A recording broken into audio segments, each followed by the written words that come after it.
اپنے بھائیوں، عزیزوں اور انصاروں کے ساتھ احرام توڑ کر مکے سے کربلا کی طرف کا سفر تھا۔ آپ نے بہت عزت احترام کے ساتھ کیا، خصوصاً جب آپ محمل میں سوار ہوتی تو بنی ہاشم کے جوان پروانہ وار محمل کے ارد گرد پیدل چلتے۔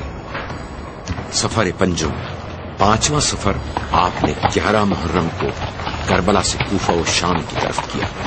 اس سفر میں آپ کو رسن بستہ کیا گیا۔ یہ ایک بڑا دردناک سفر تھا، بی بی کی زندگی کا، جو آپ نے کربلا کے یتیموں اور بیواؤں کے ساتھ کیا۔ سفر ششم، اس معظمہ بی بی کا چھٹا سفر شام سے مدینے اپنے وطن کی طرف تھا، جس میں جلے دل کے ساتھ واپس مدینے آئیں۔ جب کوئی سفر کے بارے میں سوال کرتا تو آپ فرماتی تھیں، باپ برادر رفتہ بودم، بی برادر آمدم۔ بھائی کے ساتھ گئی تھی اور بغیر بھائی کے آئی ہوں۔ سفر ہفتم اور شہادت جناب زینب۔ دمشق سے روانہ ہو کر قافلہ اہل حرم نعمان بن بشیر کی رہنمائی میں کربلا سے ہوتا ہوا مدینے پہنچا۔ مدینے سے کچھ فاصلے پر قیام کیا اور نعمان بن بشیر نے مسجد رسول میں جا کر اہل حرم کی آمد کی اطلاع دی اور کہا، اے اہل مدینہ، مدینہ اب رہنے کی جگہ نہیں رہی۔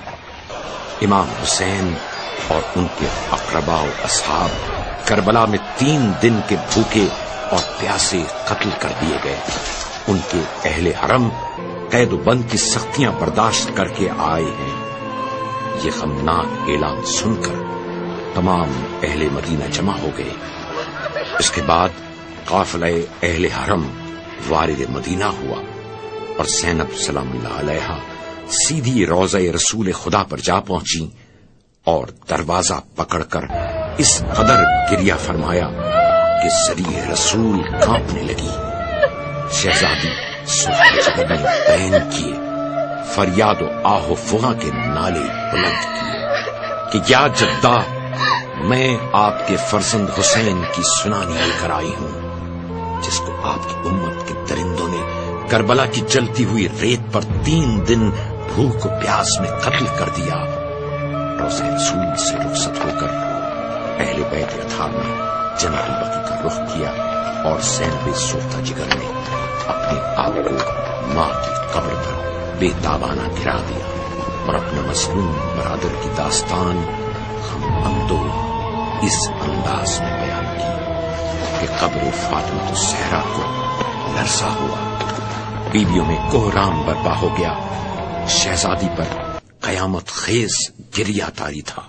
جناب عبداللہ اپنی کتاب اخبار الزینبیہ میں لکھتے ہیں کہ جناب زینب مدینے میں اکثر مجالس برپا کرتی تھیں، خود ہی ذاکری فرماتی تھیں۔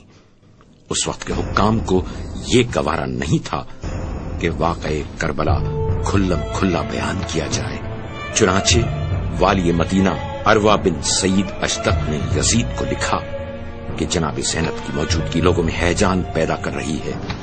یزید نے والی مدینہ کو جواب دیا کہ زینب اور ان کے ساتھیوں کو منتشر کر دے اور ان کو مختلف ممالک میں بھیج دے۔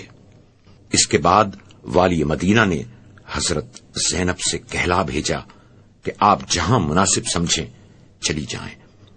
جناب زینب کو جلال آ گیا اور فرمایا کہ ہم ہرگز یہاں سے نہ جائیں گے، لیکن بعد میں بنت عقیل بن ابی طالب کے سمجھانے بجھانے سے مدینہ چھوڑنے کا ارادہ کر لیا اور اب شام پہنچی اور وہاں قیام فرمایا۔ اس کی وجہ یہ تھی کہ بروایت آپ کے شوہر حضرت عبداللہ بن جعفر طیار کی وہاں جائیداد تھی اور وہیں آپ کا انتقال شب یکشنبہ بتاریخ 14 رجب المرجب سن 62 ہجری میں ہو گیا۔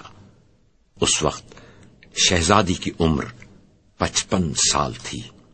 دمشق میں آپ کا روضہ اقدس زینبیہ کے نام سے ہے، جو ہزارہا زائرین کے لیے باعث تکریم اور سبب استجاب دعا ہے۔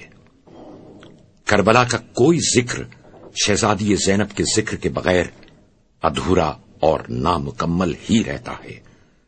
دوران حیات مظلومہ بہن نے اپنے غریب الوطن بھائی کا ہر منزل پر ساتھ دیا، اور بعد شہادت مظلوم آپ کے جاری کردہ مشن کو پائے تکمیل تک پہنچانے کے بعد دمشق، شام ہی میں مظلوم بھائی کی عزاداری قائم کی، اور شہر در شہر تشہیر و تبلیغ واقعات کربلا کا ایک عالمی نظام قائم کر دیا کہ رہتی دنیا تک کوئی اس عظیم قربانی کو جو کہ بقائے اسلام کے لیے بارگاہ خدا میں پیش کی تھی اپنے دل سے محو نہیں کر سکتا۔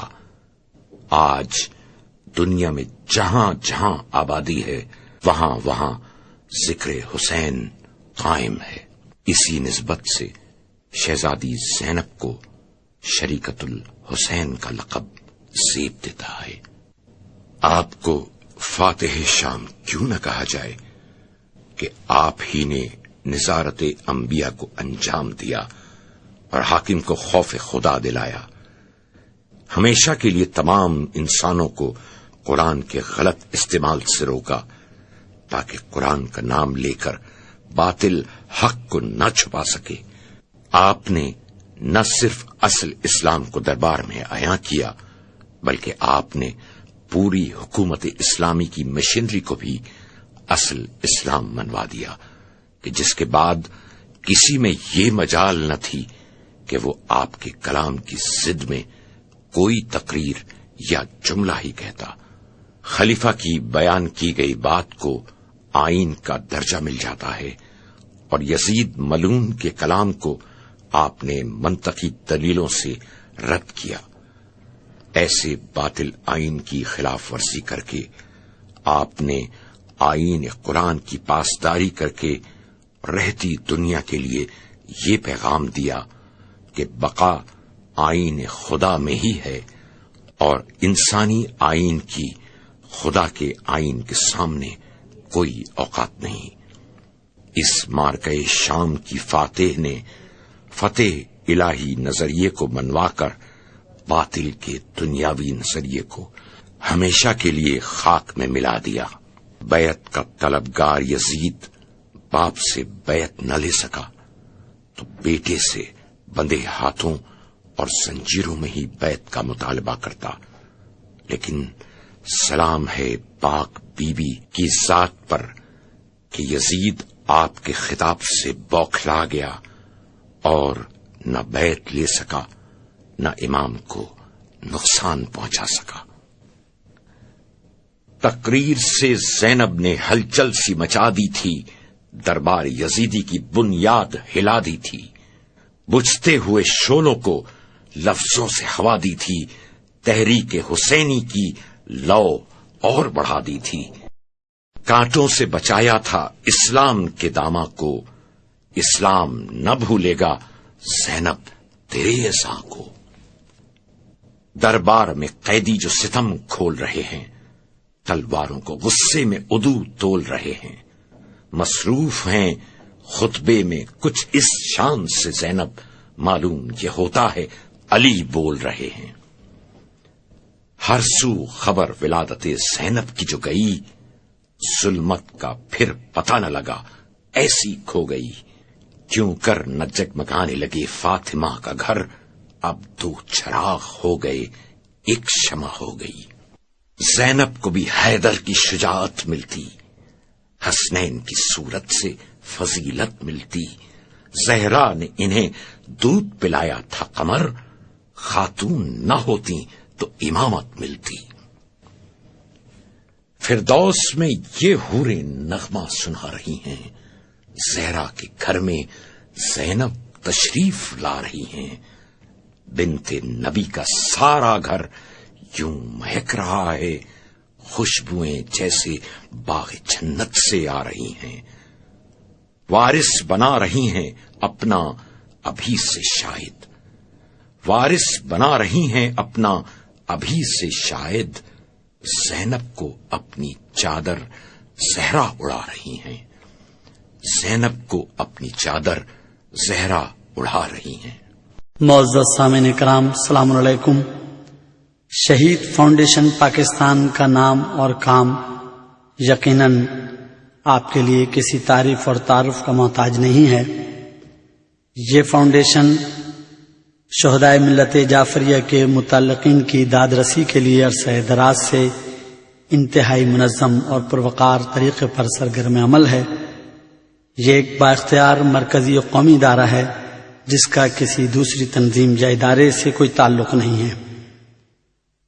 ذمہ دار معززین پر مشتمل فاؤنڈیشن کی سینٹرل کمیٹی، دیانتدار اور فرشناس رضاکاروں پر مشتمل ورکنگ کمیٹی کی کارکردگی اور تمام مالی اور تنظیمی امور کی نگرانی و معاونت کرتی ہے۔ فاؤنڈیشن صرف شہداء اور ان کے خانوادوں ہی سے متعلق امور و خدمات سر انجام دیتی ہے۔